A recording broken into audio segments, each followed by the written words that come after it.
সৌরভ গাঙ্গুলি যখন বিসিসিআই এর সভাপতি সেই সময়টাতেই নাটকীয় ঘটনা প্রবাহের পর ভারতের অধিনায়কের দায়িত্ব পেয়েছিলেন রোহিত শর্মা।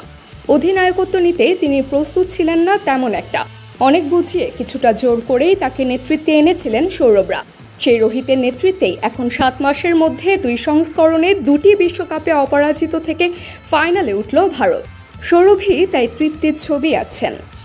ভারতীয় দলের নিয়মিত অধিনায়ক হওয়ার আগে আইপিএলের সবচেয়ে সফল অধিনায়ক ছিলেন রোহিত।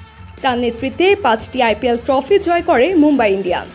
রোহিত ও মুম্বাইয়ের অধিনায়কত্ব ছিল সমার্থক, কিন্তু গত মৌসুমের আগে আচমকাই রোহিতকে সরিয়ে দেওয়া হয় মুম্বাইয়ের অধিনায়কত্ব থেকে। সেটা নিয়ে প্রকাশ্যে তেমন কোনো ক্ষোভ অভিমানের কথা বলেননি তিনি। তবে অভিজ্ঞ এই ক্রিকেটার যে বিস্মিত ও অসন্তুষ্ট হয়েছেন তা উঠে আসে ভারতীয় সংবাদ মাধ্যমে। সেই রোহিতের সামনে এখন বিশ্ব চ্যাম্পিয়ন অধিনায়ক হওয়ার হাতছানি।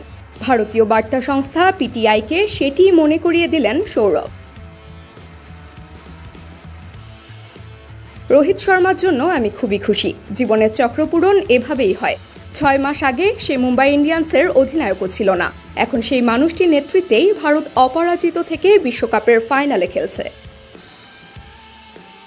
ভারতের সর্বকালের সেরা অধিনায়কদের একজন বলে বিবেচিত সৌরভ ফিরে গেলেন পেছনে।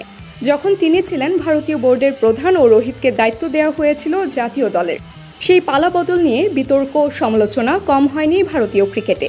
বিরাট কোহলি আর সৌরভ গাঙ্গুলির দ্বন্দ্ব নিয়েও অনেক কথা হয়েছে, কাঠগোড়ায় তোলা হয়েছে সৌরভকে। এখন অধিনায়ক রোহিতের সাফল্যে সৌরভের ভালো লাগাও যেন একটু বাড়তি। 2টি বিশ্বকাপে তার নেতৃত্বে অপরাজিত থেকে ফাইনালে উঠল ভারত। তার নেতৃত্বের মান ফুটে উঠছে এতেই। আমি অবশ্য তার সাফল্যে খুব একটা বিস্মিত নই। আমি বিসিসিআই সভাপতি থাকার সময় তাকে অধিনায়ক করা হয়েছিল, যখন বিরাট কোহলি আর দায়িত্বে থাকতে চায়নি। তাকে অধিনায়ক করতে অনেকটা সময় লেগেছিল, কারণ সে দায়িত্বটা নিতে তৈরি ছিল না। অনেক বুঝিয়ে অনেকটা জোর করেই আমরা তাকে অধিনায়ক করেছিলাম। এখন তার নেতৃত্বে ভারতীয় ক্রিকেটের অগ্রগতি দেখে আমি খুবই খুশি।